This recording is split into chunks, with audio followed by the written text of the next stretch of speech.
Thing one tonight, most of the world leaders who want something from Donald Trump have by now learned the secret. Just flatter him like crazy and he is all yours.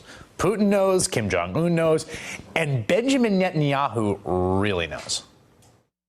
There is no greater supporter of the Jewish people and the Jewish state than President Donald Trump. You back up your strong words with strong actions. You've changed history, and you've touched our hearts. I've never seen the realistic alliance between the United States, Israel, and your other allies in the region as strong, as unified as it is under your leadership. Our dear friend, Donald, I think we quote each other. We understand each other. Mr. President Donald, there's no city on earth where you are more welcome than right here with us in Jerusalem. Now, Netanyahu is a smart guy. He pours it on because being tight with Trump is good for both parties, which explains his huge campaign posters around Tel Aviv earlier this year. And it's more than just words. When Trump visited Israel, Netanyahu made sure he got his favorite foods like burgers, steak, chocolate cake, and even supposedly named a new settlement after Trump. Okay, is that real? And is Trump really falling for this stuff? No, it's not. And yes, he is. That's Thing 2 in 60 seconds.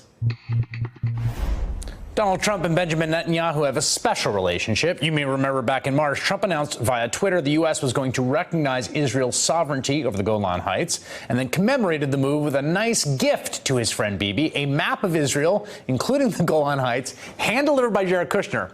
Trump sharpied the whole thing up, signing his name and adding a little arrow pointing to the Golan Heights with one word, nice.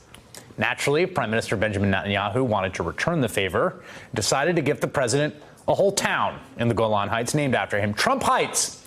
They put up a big, beautiful sign with golden letters, held a special dedication ceremony over the weekend. The U.S. Ambassador to Israel, David Friedman, was there, seen here in a photo that he tweeted. Prime Minister Netanyahu was there too and also tweeted about the historic day.